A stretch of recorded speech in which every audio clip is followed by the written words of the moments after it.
What hour is filibuster? I think we are live. Welcome to Politics After Dark with Rachel and her Howard. Hi. And she's on location with me in studio. And then here we have Fergus Hodgson. Are you in Miami or just Florida? No, well, in Hallandale Beach, which is about 20 minutes from downtown Miami, when the traffic is so it's good, yeah. Yep. So Fergus the Pan Am Post. Awesome. And we have Keith Parsons. And he is a civil libertarian and a lefty, I am told. But will join us anyway. Hi, Keith. Beautiful Washington, D.C. Just blocks from the White House. Welcome, welcome. And joining us, Collins from George Mason University. Are you still going to school there, or did you graduate? I did graduate eventually. Yeah. So, you have a lot of paper on your wall back there, a lot of sheepskin. Yeah, that's actually fun. All of them, but I won't get into that right now. My GED, actually, it's quite impressive. Well, but I can't read it, so I'm just assuming that. So welcome. Yeah, as we span 2 on. I don't know about you, but I've been watching this, between bubble guppies because I have toddlers. I've been watching this all day. I've been glued to it. And he's going to break his 13-hour record. What do you think, Amy? Do you think he's going to break his record? I mean, he looks pretty tired, but I mean, I know how passionate he is about this, so I think he's going to go for it. I think he's going to break it. You think so? Yeah.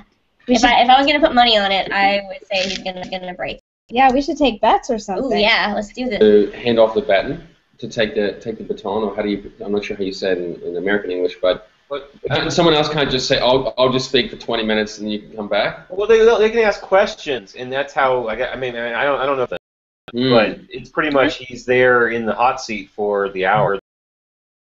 No, he doesn't. Here, I think I'm gonna go ahead and put this. Right. Well, how does this end? I don't get it. No, I know. Yeah, but I don't understand. So let's say he stops, tomorrow morning. Let's say he were to go for 24 hours. Is it just to make a show? Yes. Senate floor rules on this? I do know that if he filibusters past 12, then that does have procedural repercussions. The Senate will probably have to work into the weekend because, and again, I don't know the rules that make this happen. Wouldn't have enough time to do everything that McConnell has committed to do and still recess as planned if he goes past 12. So he's basically committed to 12, and then he gets a break, and then he starts it up again at 8 in the morning or something? That would be awesome. That would be pretty cool. I don't know. I think that the problem is that people are not. Well, yeah, we did the filibuster once. I don't think it's that impressive to do it a second time. Again, it's not impressive at all. Obviously, it is impressive to go physically do that.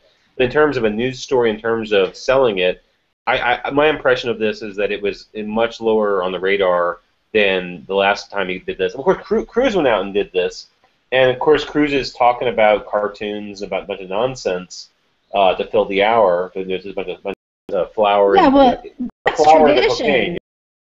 That's tradition. The filibuster, traditionally, they'll get out children's books and read children's books or whatever, just nonsense. It's comical, but Rand Paul is on topic the entire time. Well, he actually talks about the issue for how many hours straight. It's incredible. I mean, does he just repeat himself, or what does he? A little bit, but he's done a really good job of covering a lot of the issues and covering all the different attacks and angles. And again, I think anyone who watched it would be very impressed by it. Again, I mean, I've watched a lot of C-SPAN, and most of it's just total garbage.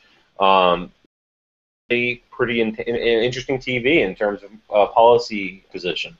One thing I do know is the reason that other senators get up from talking, he doesn't necessarily get to sit down or leave the floor for the necessary room or anything like that, but he does get to rest his voice, and that's pretty much it. So what are the topics of the day? Oh, yeah. let's discuss the topics. I'm trying to get over here to the chat room and see. So we can link to it? Yeah. Oh, so that's just for us? It's confusing because, yeah, right now, but let's see. I'm going to watch the chat. I encourage everyone who is participating in the keep an eye on the chat because it's more interesting that way. You can see how people are insulting us, calling us names or whatever. Time they were, wow, these people are. That's sarcasm. I don't know. And on my Facebook page, I'm just going to go ahead and quick post the link to join. And I have made it public the backdoor link to join us here on this call. And if anybody behaves, then they will be booted off. But I am demonstrating trust and humanity here. Why would random people come with this one? Well, this is a Google Hangout on air, and it is recording. This is our show. And because I like chaos, I've invited anyone who has, you know. Sorry, get situated. We can't see your face. You can't. Well, it's tilted down too much. We see your forehead, and it's a lovely forehead. I need a moment. Oh man, I need my Gadsden flag in the back. Okay, that's a great setting. There you go. Sure. And that's not a show. Oh yeah, let's down some topics and the filibuster and some of the issues he's covering. A very interesting superintendents, and not to crayons, about NSA spying and specific that Rand has brought up, which should be interesting, and also the DEA harassing people on Amtrak trains, which is interesting. Amy, lovely Amy, recently do a program that was it the Raleigh Police? Yeah, the Raleigh Police coffee with a car, or the cops are having coffee with the community to talk. Because they're friendly and they're just nice. Don't be afraid. That, and she's going to tell us about it. And then Kevin wants to talk about criminal justice, crime, perceived threats, and the election cycle, and voting rights for felons and those kinds of things. So that's what we're going to cover. Like, they're complaining in the chat room that there's some technical problems. Kind of choppy. Hey, do you share that link to come in? Because what people are asking, maybe we shouldn't give it to them. can you see me better now, or is it still just my forehead? Okay, there. I put the link in the Liberty. Look, I can't do Liberty.me right now. Okay. You want me to put it on your Facebook? Oh my God! Hold on. Sarah has a bug. Pardon. Your Facebook wall, and I put it on the Liberty.me chat, so random people join us, and we can either talk to them or not. But to join the show. Let's get right into it. Fergus, about this article that one is all about. I'm going to put the link in the Liberty.me chat. That's great. So, I mean, basic article. Well, the article comes from a piece of research from the Washington Policy Center, and I saw this, and there are people, superintendents of school districts with 20 students earning about $100,000, and it just goes on and on like that. And I think the problem right now in that state is that there's all this tension. Teachers want more pay, and the elephant in the room is that the administration is where half the money is going. And I just think that's, and I don't in this regard. We had, what is his name now? A libertarian, David Schellenberger. And so, I guess the conclusion is that there's not saying that the teachers are poorly paid. My own view is that they're probably overpaid as well. That's not a popular view. Yeah, that's very unpopular.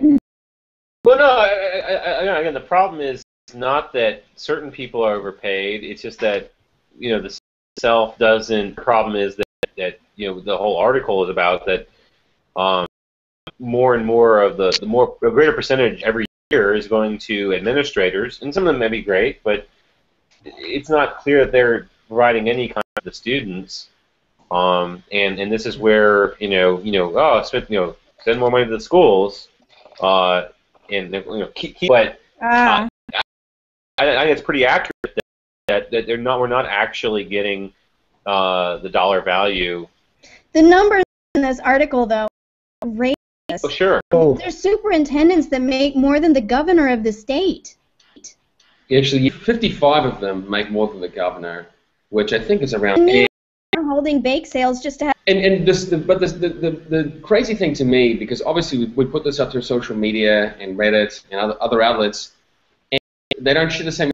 Just don't seem to care that much, and I'm not sure what to say because I don't see how any, competitive organization would pay that sort of money to people who have basically a figurehead role. They don't really do anything. Well, why the complain is because we're used to it. You know how it's leftover. Yeah, this only adds one data point, but this is not uncommon, as I understand it. Here in D.C., two of the top paid officials are the head of the public schools and the head of the University of the District of Columbia. The heads of medical schools and heads of public universities and the heads of the coaching staff of public universities are often also among the highest paid people in the state. I agree with that, Keith. That I've seen similar reports in Massachusetts, and other states, and it just seems like the education, and particularly those who have risen up the ranks, because it's very much a seniority system, and so superintendents have climbed the ranks and are now entrenched. Well, it's not to say that nobody be paid this larger amount of money. It's the cost-benefit analysis of their pay. And certainly, certain head you can argue about whether or not it makes these, universities should have public universities should have these big teams that are, that need these high-powered coaches. You're going to pay a top medical school president a year. A top medical school president would get paid considerably more than that. But really, the matter of dispute. I mean, I think that firstly, I would say that these particular instances, superintendents of with 20 or 30 students are overpaid. Like, they obviously do not. But I mean, many of us, like me, I would never even think of using a government or state school ever. So all this is just money that's not of no interest to me. That's why it's particularly a source. Yeah. Well, let's move along. And let's talk. Tell us about your experience, AB, with Coffee with a Cop. Okay, so program. So it's happening all over the United States. Police stations are hosting these little events where you can have a cup of coffee and just casually chat with the cops, in your neighborhood and in your community, and you're supposed to kind of talk and find solutions together for how to make your community safer, what kinds of current concerns you have with your local police department, that kind of thing. Obviously it's definitely something that's trying to, the police obviously have some image problems right now, so I think that's program stemmed from. They were having one in my neighborhood, so I decided to stop by and check it out. Did a lot of people show up? Not really, because they had it at noon. Did you get a hug? I did not. They had it at noon. What my favorite part was I did not get a hug. But I did go down there and I got like a cup of weak coffee. And like I said, it was at noon, so on like a weekday. So most people are, I work from home, so I could go, but a lot of people were complaining that this event was kind of held in the middle of the day when most people cannot attend. Was it high noon? It's important to know. High noon, yes. So what did you ask him, and what was your experience? Well, I went down there and I decided that I was going to talk to them about a topic that's very near and dear to my heart, and that is eliminating the culture of fear that we have created here. The police, with good reason, but we're also afraid of each other. And part of that is because police kind of create this. I brought up this topic. I was very friendly. I talked about, why I was concerned about creating a culture of fear. And in response, the cops really acted exactly as I thought they were going to act. They got very defensive. They told me that we patrol the local public school, kids are alike, and a 16-year-old is huge, and a 16-year-old can hurt you, and they are doing all these terrible things to each other. With, I am certain, but they quickly dismissed this and quickly dismissed me. The cops probably do not have reason to interact with the very pleasant high school kids that you and I have met. That is very true. But I just felt that this guy, I just don't want to create. Really trying to make me afraid. Trying to reinforce the fear. Who sponsors this? Actually sponsor it themselves. And how many people were actually there? I only stayed for maybe 20 minutes, and I would say there was maybe 9 or 10 residents there. There was 4 cops. Who demographic breakdown, or what was the sort of maybe the breakdown of? It was mostly moms that are afraid. Moms. That's a great. So I was basically the only non-mom there. Maybe that. Me. But yeah, Scared was a demographic, and I did hang out for a little bit to kind of hear what other people were talking about. And what were they talking about? I heard there was a break-in at the end of my block. Fear. Yeah, and my neighborhood it's one of the safest neighborhoods in Raleigh. It's one of the reasons my husband and I decided to move there. And of course, stuff happens. You can't live in a 100% safe community all the time. It's a probability game, show a picture of a dangerous-looking black guy with a hoodie or something, and yeah. How many years it would subject this possibly innocent person to rape and torture in a state prison?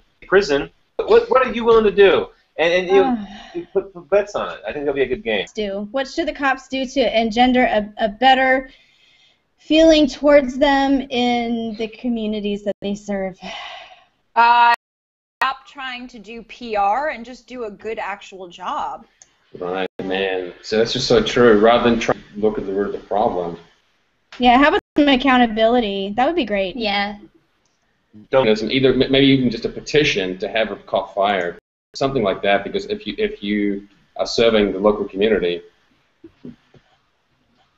way to get the person out of his position that's not relying on the police themselves. Right, accountability. Yeah, like a checks and balances type system.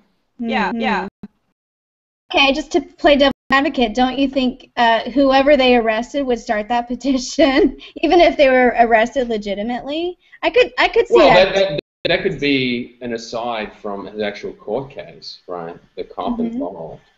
I guess. I haven't tested or experimented with different procedures in this regard. I just know it seems very going to be critical of the other. Right? They're going to stick together, and so it just seems like a waste of time having any kind of So the people who handle their own investigations when there's been wrongdoing in their own. What do you guys think of I'm sorry, Sarah. Finish, Sarah. It's if your kid does something wrong on the playground and is pushing other kids and bullying. It's like, well, no, you don't need to worry about it. We'll punish him at home by ourselves. Well, that only works for so long before you think that the parents are just full of it and they're not really punishing these kids. We're letting police themselves, even in the most extreme case of wrongdoing where they're shooting an unarmed person, and we're just okay with that. There needs to be more of a checks and balances system put in place saying, we'll look into it, and we'll figure out if there was some kind of wrongdoing there. Well, the bottom line is that parents. If you started a petition, they would just arrest you, which is true. Yeah. They would just board and last a day like everybody does. That's not sympathetic, right? They're not trained lawyers, so I don't even know how they plan to do their jobs. They could feel, like their lives are in danger and feel completely different than we do. Maybe is living, but they're going almost on a daily basis if they're really out in the field.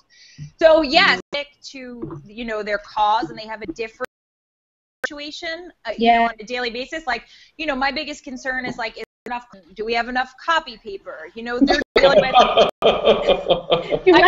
coffee, the adrenaline starts pumping. Yeah, situation. So I think it's easy to sit there and say, like, oh, they're aggressive. And yes, we do have a problem, and there are some issues that need to be fixed. But I think that we need to be sympathetic to that. Necessarily having, like, citizen, like, juries. I mean, we have enough issues with the jury system in the U.S. as it is, than to have or non-trained, board housewives. I think that there's something better out there. What is the to do their damn job. Peace in place, and they're probably sanctioned when they go off the reservation. And that's not at fault.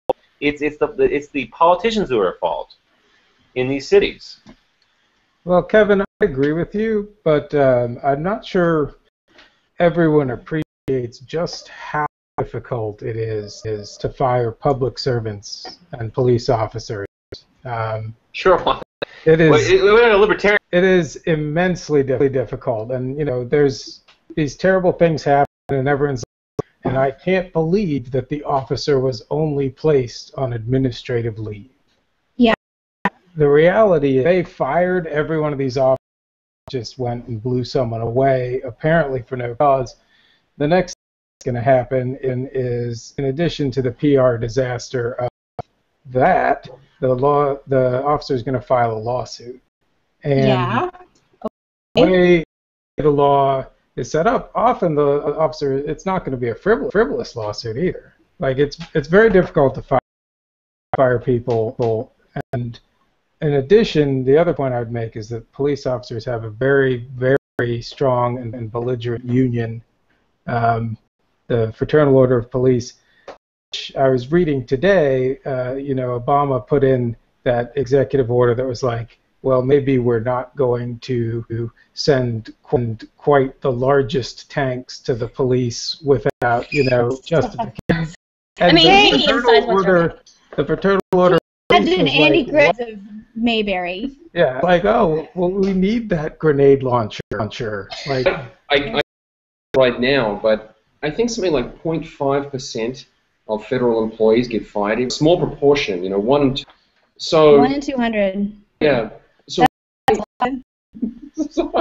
but I don't know how. Why don't you speak more about why it is so difficult? Well, you actually have more constitutional right to your government job than a normal person has to their normal job. What's this? Your job? Well, I mean, if you have a government job and the government wants to fire you, they have to give you due process. And it is actually a pretty arduous standard. I'm not sure when the cases were first handed down, but it's been as long as I've been practicing. So, yeah. They tell me about some pretty, like, they've told me about things that are just so terrible, but it's literally impossible to get. They just no. Well, I've had a date that had a coworker that was just constantly filing complaints, and he was actually not really ever doing his job. He had like another side job that he would do like while he was supposed to be doing whatever it is he was doing, and he did this for years, and he still works there. They just, they just don't want to bother firing him, and he's been there for so long. Apparently, the longer you're there, the harder it is to get somebody fired. Job security. Yeah. FAA consultant. And it's about basically government. I put it on I'm guest Deanna there on the chat. It's basically about the fact that a lot of people do want, and there's nothing that here, and it will only be a congressional oversight. It will only be a very high level person in that agency. Don't watch it right now. I mean, there's a whole bunch of videos. It's not well shot, but I believe it's a true story basically. If you want to watch those videos, basically my friend is fired after he walks into her office and touches himself. And the government is run by a lot of people, not the elected officials. It's run by a lot of people who are totally unaccountable. I don't know how to do that. Wrong line of work, because apparently there was also an employee at the EPA, a top top-level employee who was watching porn 2 to 6 hours since 2010, even though investigators found 7,000 pornographic files on his work computer. Only? How many a day? Seriously. There was some IRS employees that didn't pay their taxes, but still kept their jobs, and all got promoted. Yep, and got bonuses. I saw that. That's surprising. Gosh, be a perk of the job. Got to pay for the extra guacamole? No, of course. Talking about what taxes? Again, we shouldn't come out with this idea that nobody in the government does care about these things. There are plenty of people who do care about them. Yeah. Enterprise, just like, again, the police departments are huge, strong enterprises, and it's very hard for the civilian authority to control them. And that's. They see their, their colleagues kind of get away with not doing jobs. It's very demotivating. That's not going to motivate anybody. Okay, we need to take a break here because I'm going to drink whiskey. Keyboard, possibly. Anything could happen. But Amy is a whiskey connoisseur. I'm going to show the and say a few words about this whiskey. And I'm going to drink it. To our very serious conversation. Yes. What? Yeah. No, this is not a sponsor. This is just a break for us, a little break because talking bourbon is Kentucky. It's unchill filtered. That just means it kind of gets a little cloudy when you put ice in it. But this is very sweet. Is this whiskey? Lot of whiskey. I don't think I can finish this, but yeah, we can do it. All right. I need a drink. Well, this is a sipping one, so you can sip. I'm having technical difficulties too. Rachel, you're supposed to be on the main screen, and all I'm getting is green. Is anybody else doing that? No, I see you right now, Sarah.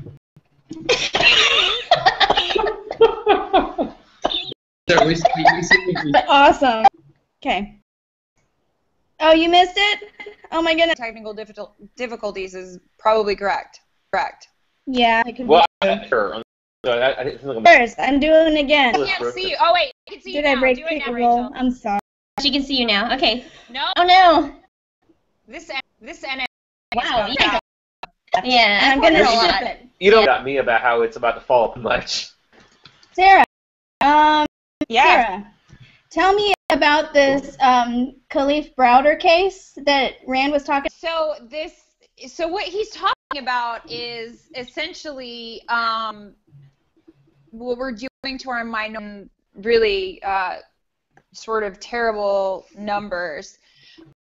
So this kid, Khalif Browder, he grew up in the Bronx near Arthur Ave, which is close to the Bronx Zoo, which is not far from where my dad actually grew up, and was picked up by a police officer and questioned about a robbery that had taken place. And he said, look, I don't have anything to do with it. He was walking with his friends. And they, kept pressing him about, I guess, this robbery that had happened. And he ended up admitting that him and his friends were involved in some minor crime that had happened like a week before. Had nothing to do with the case that the cops were doing. And so they throw him in the back of the squad car and say, we're going to take you down to the station, and, it's just going to be a few questions, and we're sure you can go home. What they said was home, soon. Most likely. Yeah, so he ends up spending, years in Rikers. So he had, like, a $3,000 bond at the time. His parents are very poor. They are in a very stricken area of the Bronx, which is like the projects. They can't come up with the money, so he sits in basically solitary confinement until the point that he has to kill himself. Rikers is a really, really, really terrible place, even for a criminal. So this case has been going on since. Wait, he wasn't charged with anything? From what I can see, he was actually charged in the case, but because he wasn't able to make bail, they were able to hold him, which I'm not really understanding how that's in line with his due process, but you watch Law and Order, and every time, just to threaten would-be criminal, well, how about spend a night in Rikers Island, and you'll change your mind about antithetical to the principles of liberty, in the principles of due process and Yeah. the idea that you shouldn't be put into a terrible situation. And really, even convicted criminals shouldn't be in this terrible situation. They should be in, the court is in control of what actually Made it to the courtroom because he couldn't even make bail. It was just into questions when I started looking into the case was like, well, was he like, how did he end up just stuck in the system? One surprising in this article, and the article that originally covered it was in a 2014 issue of the New Yorker, and they did like a 10-page piece on it. And I think they did a pretty good job. They covered, his background and family, and they also covered, some issues with the Justice Department in New York. But one of the things that came up that is amazing is it says, like how he ended up here, and it says one budgetary. This is the exact, I'm going to read you verbatim what it says. One reason is budgetary. There are not nearly enough judges and court staff to handle the workload. In 2010, Browder's case was one of 5,000 that the Bronx District Attorney's Office prosecuted. Really? So if like we were looking at this from like a Rand Paul perspective, like how many people are we just picking up off the street, throwing them in, charging felonies, and we have to go taking it to the media and showing it like, oh, these poor public servants, they're just overloaded with all these terrible criminals and people. And we're forgetting that there's an innocent rotting away in Rikers Island who ends up trying to kill innocent of this crime. Right. At no point do they even address the possibility that it's not just budgetary constraints and they're not staffed enough, but that maybe our justice system is actually broken. Maybe we should do away with those quotas that we supposedly don't have. Mm. Oh, they have. Supposed to, but they do. If you look at statistics on New York when they had the strike after the protests, I mean, how many real crimes were there? Like, what are the police really protecting us against? I mean, certainly there are real crimes, and the police are. Not New York, pre-Giuliani. We're talking about like New York City now. It's right. The point is that it's like, what is it that's? I mean, obviously there are things that have to be addressed. And does it really benefit us? I think that's the question that remains unanswered. And I think, again, I'm very anti-Fox News because I feel like Fox News is the victims, and that we have to. If you're a city and the cops are really sort of like and I hate to come at it from an NYPD family. I have like 4 cousins who are NYPD officers, and to the best of my knowledge, they're good cops and good family men, and I've never heard of any cases in which they were had complaints against them or anything else. But I think things have just gotten so out of control in the last couple of years. The other issue, this is one thing that I do bring with the NYPD that is different and unique from most other police departments around the nation, is that Giuliani in his first year, so we started the broken windows theory of community policing, which was that if you took the jaywalking and your joint smoking and your loitering, you prosecute those crimes to the fullest extent, you will then be able to run out the larger criminals. And for a little while, it kind of like almost that is terrible. While it actually seemed to work because they were like, they were just driving fear into the criminals. Like they just weren't used to having cops around. So it was like, he just busted my buddy for smoking a joint. I haven't seen cops in this neighborhood. What we're doing is building like a bigger, perimeter for these criminals to branch out. The problem is they continue to use that to this day. They do the Terry stops. They do the stop and frisks. They do the broken windows theory. And they still believe that it's good policing today. And if they didn't use those tactics and those beliefs, I really don't think that we would have ever heard of an Eric Gardner case. I don't think it ever would have happened. I mean, I really do think that those types of approaches are sort of. I have an anecdote. I have an anecdote. My neighbor down the street, she got broken into.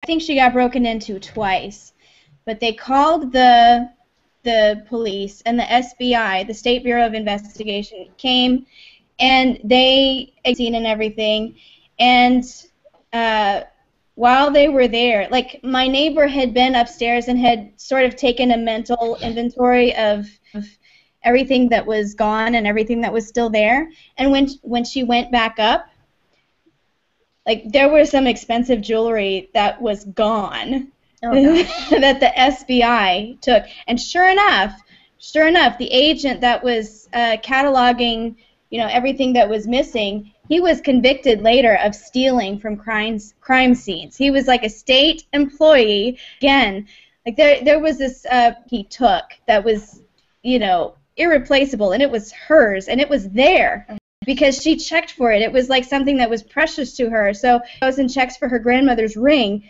Okay, good, they didn't get that. The SBI comes in, now it's gone. Really? Like, what are you protecting us from? You're not protecting us. They got broken into, and then when they came to investigate, they just completed the job, I guess. Yeah, why are we holding these people to a higher standard? These are people that, I don't know. There are good cops, so I really don't want to get into that sort of portion of it, but we just automatically stereotype them as, like, above the law, or they're supposed to be the good guys, or they're supposed to be the heroes. A lot of times what we get are kids that are bullied in school and nobody liked them, and now all of a sudden somebody's given them a badge and a gun, and they're lay down the law. And sometimes it's really innocent. They just want, respect. And then sometimes in the most extreme cases, that can be really dangerous. So we need to, like, stop stereotyping police officers as, like, they're all, either the good guys or the bad guys. We need to accept the fact that these men and, proceed with our sort of, I mean, I dated a police officer for a little while. No.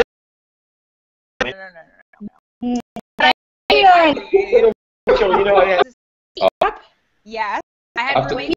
It's brilliant, Sarah. Brilliant. Well, now I have forces, like, facing each other, and he's like, well, I'm a cop, and the other guy's like, well, I'm a cop.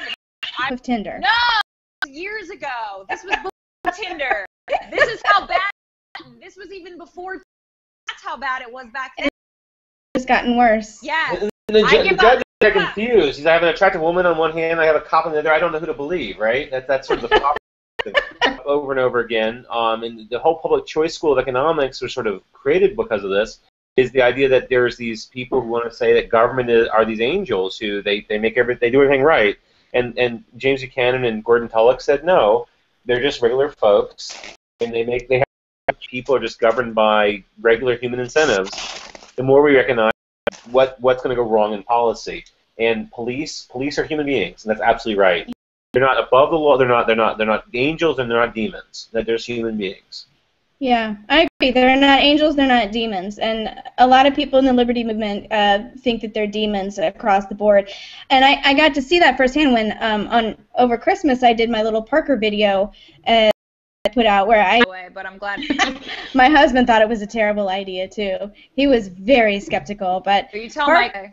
Yeah, but Mommy ended up being right because okay, so what happened was Parker wanted a police car for Christmas, a real one. Not a toy one, a real one. So how do I get him a real police car? Well, obviously you call the police station. I sent a contact form on their website. I did not call because that would be scary. I couldn't do that. So you offered up your personal information through the internet to the police department to come to your home, which is almost slightly worse. A mother, and that sort of trumps everything because my little boy wanted a police car for Christmas, so... and they were ecstatic to do it. They were beside themselves. And I figure, they work on shift. Somebody is on duty on Christmas. Shitty to be on duty, working crimes that happen on Christmas. There must be. So instead of, waiting for, someone to go berserk on their family or something, God knows what, you can come visit my little 4-year-old boy who idolizes at this point because I haven't brainwashed him any different. And just make his Christmas morning. And they were just ecstatic beside themselves. And, it went very well. And that's all I'm going to say. Because people in the Liberty community did not appreciate that, but it was hard for me to do, but it taught me that yes, there are of them are good, but don't stand up against the bad cops. All of a sudden, they circle the wagons, and that to me makes. And that's the way it's always going to be. Yeah. These people, these are guys who, I mean, I don't really want to be comparative, but like, in the military, when these guys are together all the time and they're watching each other's backs and they're brothers, they feel the same in the police force. So you're not going to be able to breach that. Nobody ever is. That's but do you know what on Christmas morning ever pulls me over? I think I have a chance of getting let go. I think so. I think I might have a chance. Times they've never been. I don't know what to tell you. Like, I don't know. Minutes left? Is that true? Oh yeah, we have 4 minutes left. We can go over a little bit. I'll put. There is some questioning whether Rand Paul has snuck off to pee. I am betting no. I am betting no. You can't do that. Yeah. It's not technically a filibuster right now. Why is it not a filibuster? I didn't know that. Because it has to go until the Senate gets into session, where they basically like cut him off, which would be for this to officially be a filibuster. He's going to essentially have to go until 1 p.m. Tomorrow? Yes. Mm-hmm. So what is it? It's just Rand Paul. It's the Rand Paul show on C-SPAN. Refer to it as a filibuster, but officially speaking, it won't be unless he goes that far, and that's what he's trying to do because he's really trying to the point that he puts pressure that the Patriot Act actually expires because you know that they're out of session tomorrow afternoon. They're gone. That's it. You don't think they'll extend their session? They're not going to. It's Memorial Day weekend. These are legislators. These are not like career-minded, like real working people. Yeah, but Sarah, did he have to start so early? I mean, this just seems like an insurmountable. Recall that the filibuster rules actually got changed by Harry Reid. The rules used to be different than you could actually yield the floor yourself to do things like get a drink, go to the bathroom, things like that. What's that? There should be no. It would be much better. Could Keith say something about his organization? I think he should say something about your organization. Sure. Well, I'm on the board of an organization called Liberty and Access for All, and it's a organization that's devoted to bringing new voices into government and civil society and the media. And honestly, I think that it's a shame that Rand Paul is basically the only person you see doing things like this filibuster, or this speech, or whatever. Well, he's got friends in the Senate backing him up. That's but they wouldn't be doing it if he wasn't doing it. Like, it is easy to come in and tag along if you're generally, but to be the guy that actually is instigating is. But the organization is. I'm sorry. Continue. I'm listening. We're listening. Funny. I'm sorry. And we bring in students and interns, and we basically give them a boot camp on how to be influential in civil society, and then place them in an internship. What's your website? www.libertyandaccessforall.org. Just type it all the way out. Liberty and Access, spelled out, Libertyand. It makes for very awkward email accounts because that's the LibertyAccessForAll.com?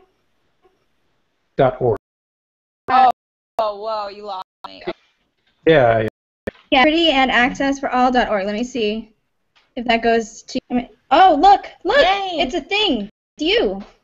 Who? There you go. I should have just done that in the first place. I put it in also. Special. He's so special. Grateful that Kevin thought to invite you, which is awesome. There we go. I've had a great time. I mean, this is fantastic. I didn't know this even existed. This sort of. Well, no. That's why we drink. Yeah. I'm drinking all day long. It's like. See, Kevin didn't tell me. Look at that slot on Comcast. Yes. Kept unprepared. Wonderful wine that was thing. It's pretty cool. The reason that's their logo is because when they were like building the site for the vineyard, they like pulled up a skeleton human, and so they made it their logo for their wine. It's cool. I like it, but it's weird. Like I don't think I pick a new place to like build the vineyard, but apparently it's working for them, and the wine is very good. So if it was October, I'd be like way more into it. But it's May, and it's. Second, I would love to ask you guys a question. It's not but who's not as politically astute. It's over the Patriot Act. It's and this person said, well, that's really would be a terrible thing, right? For the Patriot. Oh, you're not a traitor. You're a patriot, right? And then said something. You know, I'm trying to be really like I'm a objective standpoint, like, and not be a liberty snob like we all have a tendency to do, is be like, oh my god, I can't believe you would say something like that. Years ago, if I was just like listening to, you know, just mainstream media and not really, you know, just paying attention to what's going on, so I really anybody for that. But then they also said something about, well, you know, that's what protects us from. Look, you need to maybe like listen to this show and read these articles. So. USA Freedom Act, like, give me what you got.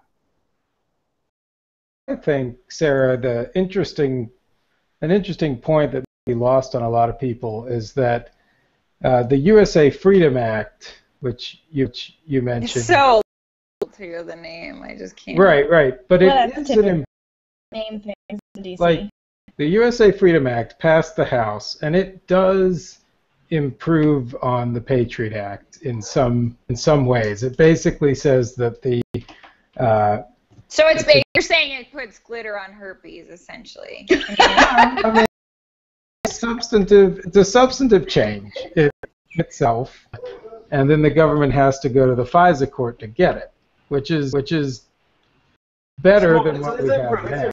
Which is like a court, essentially. Respected judges. I mean, I know they don't office, but you know, better than. I think it's less than 5%. If I'm right, it's actually probably even less than that. The difference is that NSA currently, I mean, not that they couldn't do this anyway with the current head, and I mean, they look whatever data they have in their database, and so this idea is that now there's this due process step that they have to go through, right, Keith? That's. You guys, we're discussing this as if we are masters in sort of, I don't know, constitutional law. Let's take this back to freshmen that don't understand really what's in the Patriot Act. We take it. That's what I was trying to get to. Is like let's. If you can't. All right. Denzel Washington in Philadelphia. We need that. What's bad? Let's try to explain to people where these problems stem from. Well, it was me, you know, and I was explaining it. You know, it just had to do one thing of why the Patriot Act is bad. Is that it's just it's our existing policies and warrantless searches. Yeah. Sarah, to the clip of John Oliver on the time that he interviewed Snowden. Yeah, I love to explain the different programs from the basically dick pic. If your dick pic goes from the U.S. to London, and then this is PRISM, and then if it does this, it was really great. Such a sport. I love him. He was epic. Made an Edward Snowden Tinder profile. No, this was like all over the news a few months ago. And he was, Get him. So I'd be in Russia right now, but whoever was running the account was snarky enough to like act like him and respond with like little NSA, you know, takes to win Sarah's heart. You have to betray a very important point about Snowden. I'm not a huge Snowden fan. I still think he's a patriot. I still think it was good that he did what he did.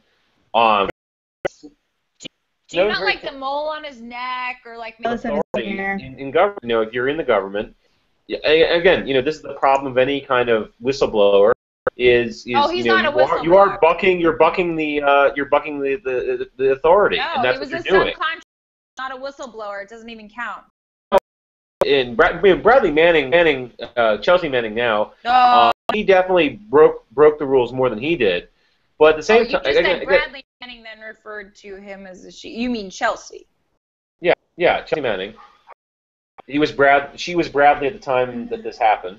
Anyways, the point is what your responsibility is to the given, and Snowden on this and saying, you know, you just gave it to this guy Glenn Greenwald.